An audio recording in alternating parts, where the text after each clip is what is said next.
ସବୁ ଏଗ୍ରିକଲଚର ମାନେ ବୋସ୍ କେତେ ଦିନ ହେଲା ଆପଣ ଏଇ ହର୍ଟିକଲଚର କାମ ଲାଇନରେ ଅଛନ୍ତି ଆଜି ଆମେ ଦେଖିଲୁ ଆପଣ ଗାର୍ଡେନ ବୁଲିଲୁ ଆପଣଙ୍କ ଅର୍କିଡର କରିଛନ୍ତି ଆସ କେବେ ଆରମ୍ଭ ଏଇ ଅର୍କିଡଟା ଆମର ବର୍ଷେ ହେଇଛି।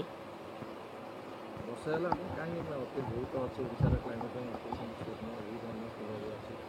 କ'ଣ କାହିଁକି ଅର୍କିଡଟାର ଲାଇଫ୍ଟା ବେଶୀ ରହୁଛି 15 ଦିନରୁ ମାସେ ରହୁଛି ସେଇଥିପାଇଁ ମୁଁ ଅର୍କିଡଟାକୁ ହିଁ ଚୁଜ୍ କରିଛି। ମାନେ ଗୋଟେ ଫୁଲର ଲାଇଫ୍ ଗଛରେ ରହିବ 15 ନା କାଟିଲା ପରେ ହଁ ଗଛରେ ତ ରହିବ କାଟିଲା ପରେ ବି 15ରୁ ମାସେ ଯାଏ ରହିପାରିବ। ସେ ବିଭିନ୍ନ ପ୍ରକାର କଷ୍ଟ ଆସୁଛି ଏ ବି ସି ର ଗ୍ରେଡ୍ର ଆସୁଛି।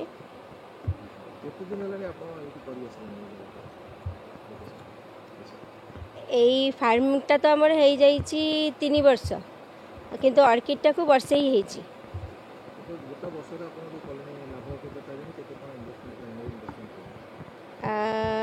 କୋଟିଏ 2 ଲକ୍ଷ ଟଙ୍କା ଖର୍ଚ୍ଚ ହେଇଛି। ଆମର ଲାଭ ଆପଣ ବର୍ଷେ ପରେ ଆର 2 ଲକ୍ଷ ଟଙ୍କା ଆସିବ ମାସକୁ ସରକାରୀ ଯୋଜନା ସହାୟତା।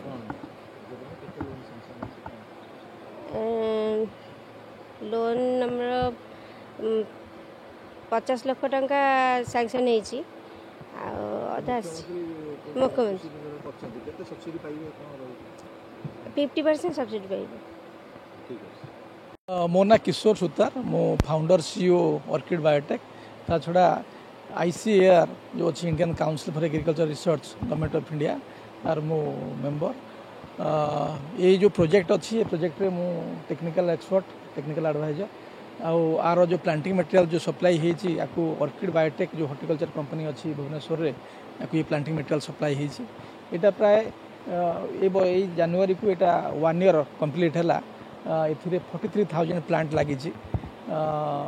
एबेठारू कमर्शियल हार्वेस्ट आरंभ है आप देखुं गोटे माने सेकेंड ईयर बेलू गोटे गचर 5 to 6 स्पाइक नेला भली ये रही जी आम प्रोडक्शन आसूँ थर्ड ईयर बेलू गोटे गचर 7 to 8 स्पाइक पर प्लांट आसब आ मंथली रिटर्न जो मंथली रेवेन्यू ये मासक 2 लाख टंका भली आसब सब खर्च जाकरी बाकी आप ये जो प्रोजेक्ट देखुं प्रोजेक्ट तो 1 crore 20 lakhs हूँ project cost including cooling chamber आप पॉली हाउस सहित जो कूलिंग चैम्बर अच्छी ए 20 लाख टंका ए खर्च हो।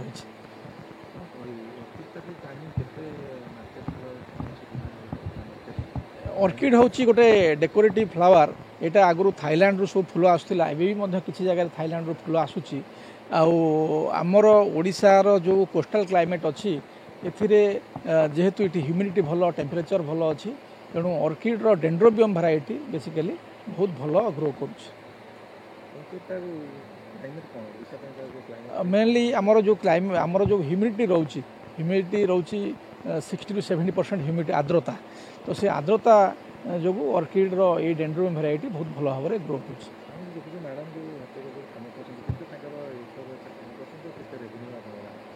यहाँ हूँ 1.3 एकर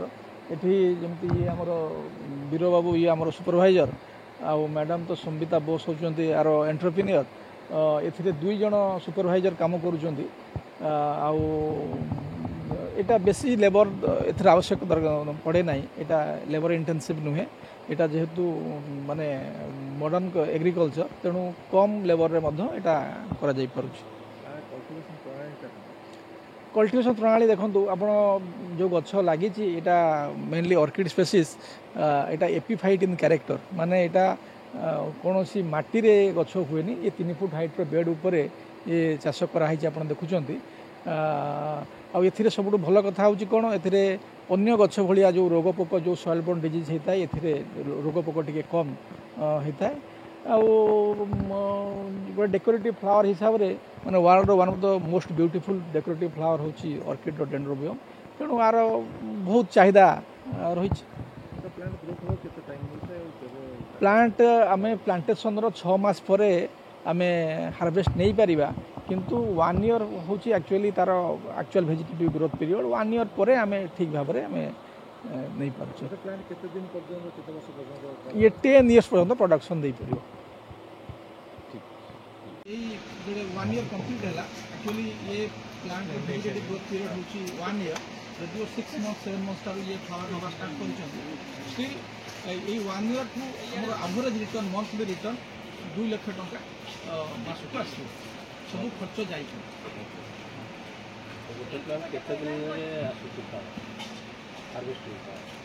गोटा एकर केते पाखापाखि आसो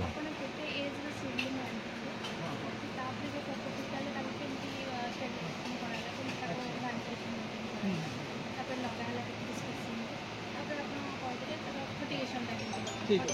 ये जो प्लांट आप देखुं यहाँ आम सेकेंडरी हार्डेंड प्लांट जेहेतु टिश्यू कल्चर प्लांट तेणु सेकेंडरी हार्डेंड प्लांट जोटा रेडी टू प्लांट से प्लांट आनी लगाई जार हाइट था 4.5 इंच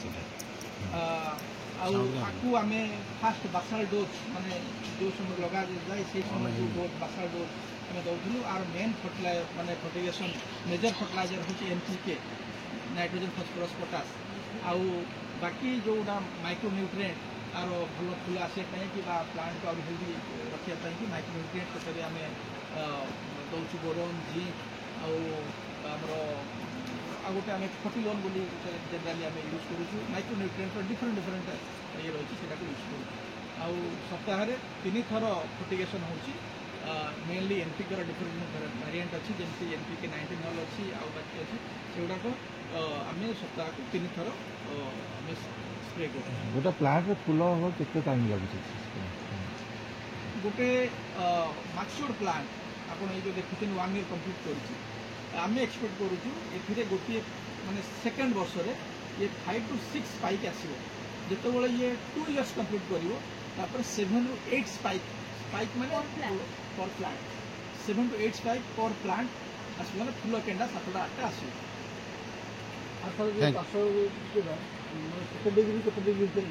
टेम्परेचर अच्छा भल कथा आर जो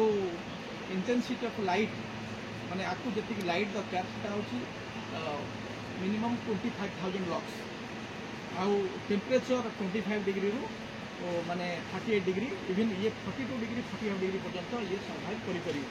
आउ जो ह्यूमिडिटी आर जो सब इंपोर्टेंट फैक्टर ह्यूमिडिटी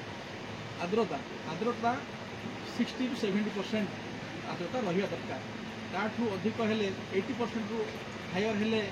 फंगाल इन्फेक्शन आरंभ हो 60% रू कम हेले ड्राई हम ह्यूमिडिटी मेंटेन करने आम यूज करूँ खबर यूज करूँ आम ह्यूमिडिटी मीटर भी अच्छी और सीटा सब इंडिकेट करूँ केते ह्यूमिडिटी अच्छी केते टेम्परेचर अच्छी केते इंटेंसिटी सब समय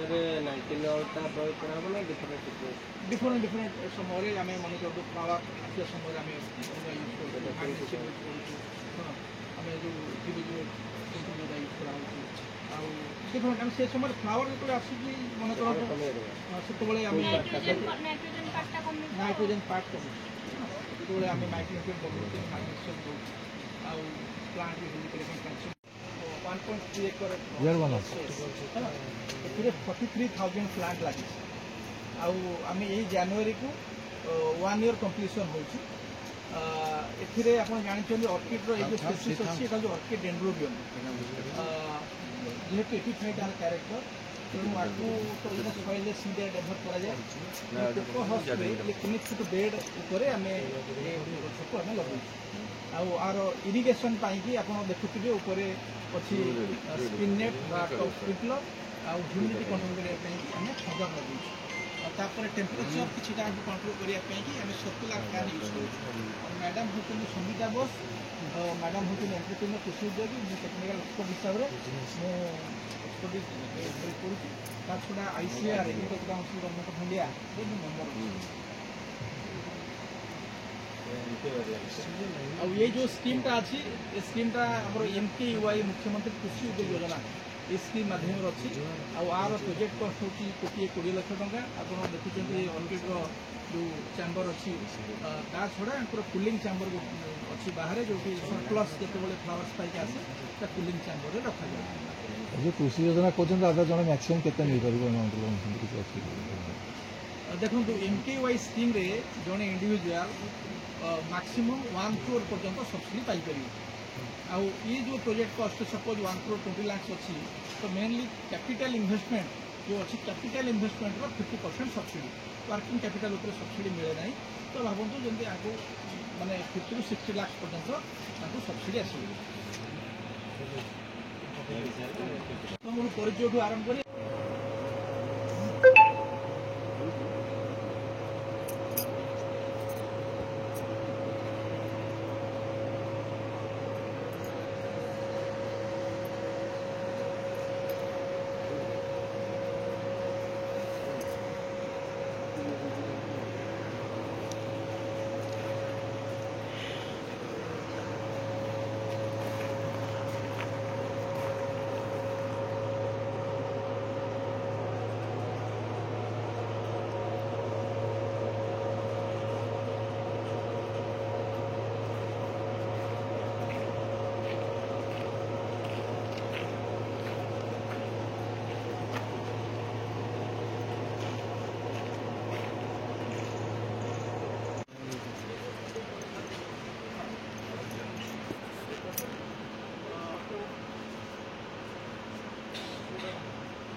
कर फार्म आउ एथिरे एटा 1 एकर 1.3 एकर रे एटा चाष करा होची हां मु ठीक कहि दिए हां हां 1.3 एकर रे एटा चाष करा होची एटा होची जो चाष करा ता ना होची ऑर्किड डेंड्रोबियम जो स्पेसीस ता ताको कहते ऑर्किड डेंड्रोबियम एटा आगुरु हाईलैंड रे बेसी कल्टीवेशन होतला हाईलैंड रे प्राय 10,000 हेक्टर रा कल्टीवेशन होची आमे इंडिया रे माने आम देश रे बा आम राज्य रे आमे पाखापाखि आमर एठी पाखापाखि 30 एकर चाष माने आमर ओडिसा रे बर्तमान हेछि हां जेंति ये गोटा 1.3 एकर हां तो आर चाहिदा बहुत अधिक रही आज ए डेकोरेटिव फ्लावर माने डिफरेंट मन कहतु कॉर्पोरेट पार्टी है सोशल फंक्शन है बाहागर व्रत जहाँ जहाँ सब सोशल फंक्शन अच्छी से फूल डेकोरेशन पर्पज से व्यवहार करा जाए आर सब भल गुण हूँ कौन आर जो सेल्फ लाइफ सेल्फ लाइफ हूँ 30 to 45 डेज आम फूलर विशेषत्व ये जो ऑर्किड फूलर मेनली ओडिशा रे जो कोस्टल एरिया जो हूँ आर विशेषत्व हूँ आर जो पेटाल्स फूलर जो पेटाल्स जो थिकनेस यहाँ थाईलैंड ठारू बेटर माने हायर हाँ अब आम फूलर साइज थाईलैंड फूल ठारू आउरी बड़ थिकनेस मोटे बुझिगले थिकनेस पतला बुझिपार तो एथिरे सेतिपाई कि आमर ओडिशा फूल थाईलैंड फूल ठारू तार सेल्फ लाइफ बेटर आमर 30 to 45 डेज तांकर 15 डेज ठीक अच्छे आ ये मात्र 1 ईयर रो प्रोजेक्ट यही जनवरी को 1 ईयर कंप्लीशन है हाँ तो ये नेक्स्ट 10 इयर्स पर्यंत ये फ्लावरिंग एथिरे आसीबो यही सेम प्लांट रू आउ एथिरे जदि आपण जानिया पे चाहिए एथिरे इन्वेस्टमेंट ए प्रोजेक्ट रे माने ऑर्किड चैम्बर सहित कूलिंग चैम्बर अच्छी एटा naturally ventilated poly green house structure green house plant bed preparation irrigation आ कूलिंग चैम्बर नहीं 1,20 लाख टंका खर्च होइछ आर प्रोजेक्ट कॉस्ट गोटे एकर रे 43,000 प्लांट अच्छी एथिरे 43,000 प्लांट अच्छी